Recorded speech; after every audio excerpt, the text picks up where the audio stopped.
Welcome back to my channel. সবাই কেমন আছো? আশা করছি সবাই খুব ভালো আছো, আর আমিও খুব ভালো আছি। চলে এলাম আজকে একটা নতুন ভিডিও নিয়ে। আর আজকের ভিডিওটা একটু অন্যরকম। আজকে তোমাদের সঙ্গে শেয়ার করতে চলেছি কিভাবে তোমরা কুচে মাছ রান্না করবে এবং কিভাবে কাটবে। তো প্রথম থেকে শেষ পর্যন্ত পুরোটাই তোমাদেরকে দেখাবো, তোমরা সাথে থাকো, ভিডিওটা দেখতে থাকো। তো চলো আর বেশি বকবক না করে ফার্স্টে মাছটা কিভাবে কাটতে হয় সেটা দেখে নাও। তো চলো। তো গাইজ দেখতেই পাচ্ছ দিদি মাছ কাটা শুরু করে দিয়েছে, আর কিভাবে কাটছে তোমরা দেখতে পাচ্ছ। যেহেতু এই মাছগুলো তেলসা হয়, মানে স্লিপ হয় ভীষণ গাটা, তো সেই জন্য এই মাছ কাটার সময় তোমাদের হাতে একটু করে ছাই নিতে হবে। আর এরকমভাবে দেখতেই পাচ্ছ কিভাবে টানছে। তো এইভাবে কাটার প্রসেসটা তোমাদেরকে দেখিয়ে দিলাম, তো তোমরা এইভাবেই কাটবে। তো গাইজ মাছ তো প্রায় কাটা হয়ে এলো, তো চলো তোমরা নেক্সট প্রসেসটা দেখতে থাকো। তো গাইস তেল গরম করে আমি মাছ ভাজা বসিয়ে দিয়েছি। তো চলো মাছটা ভেজে নিই, একটু লাল লাল করেই ভাজবো। গাইস মাছ ভাজা হয়ে গেছে, তো এখন আমি মাছগুলোকে নামিয়ে নেব। তো চলো নেক্সট প্রসেসটা দেখতে থাকো।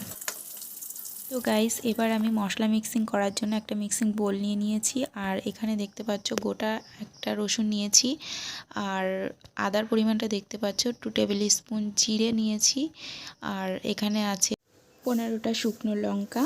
তো চলো আমি পেস্টটা রেডি করে নিই।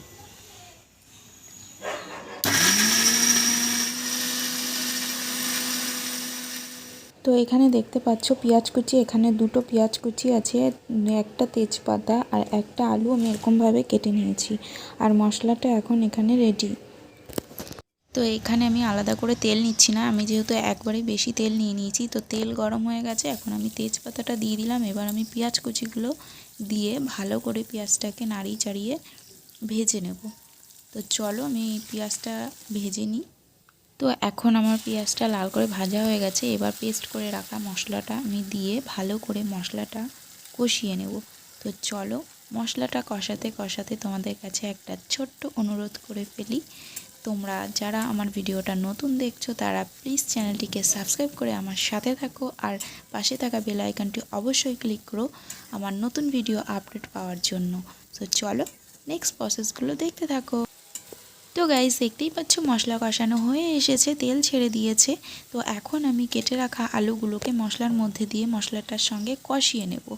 তো তোমরা চাইলে আলুটাকে আগে ভেজে নিতে পারো বা আমার মতো করেও করতে পারো। গাইস দেখতেই পাচ্ছ আমার মশলা কষানো খুব ভালোভাবেই হয়ে গেছে। তো এখন আমি এর মধ্যে ভেজে রাখা মাছগুলো দিয়ে একটু নাড়িয়ে চাড়িয়ে নেব এবং পরিমাণ মতো একটু লবণ দিয়ে দেব। তো দেখতেই পাচ্ছ সব কিছু একসাথে দিয়ে আমার ভালোভাবে কষানো হয়ে গেছে। এবার আমি এর মধ্যে জল দিয়ে দেব। তো এখন একটু আমি নাড়িয়ে চাড়িয়ে ঢাকনা দিয়ে দেব। তো চলো ভিডিওটা দেখতে থাকো। তো দেখতেই পাচ্ছ তরকারি হয়ে এসেছে, এখন আমি এর মধ্যে একটু গরম মশলা অ্যাড করব। হে গাইস তো দেখতেই পাচ্ছ তরকারিটা রান্না হয়ে গেছে। এখন আমি তরকারিটাকে একটা অন্য পাত্রে ঢেলে নেব। তো তোমরা সবাই এভাবে রান্না করে খেয়ে দেখো, আশা করি ভালোই লাগবে। আমার তো খুব ভালোই লাগে। সো ভিডিওটা যদি ভালো লাগে একটা লাইক করে দিও, আর কমেন্টের মাধ্যমে জানিও কেমন হয়েছে। অ্যান্ড সাবস্ক্রাইব করতে একদমই ভুলো না, আর পাশে থাকা বেল আইকনটা অবশ্যই ক্লিক করে দিও আমার নতুন ভিডিও আপডেট পাওয়ার জন্য। তো দেখা হচ্ছে নতুন কোনো একটা ভিডিওতে। সো ততক্ষণে সবাই ভালো থাকো, সুস্থ থাকো। আজকের মতো এখানে টাটা, বাই বাই।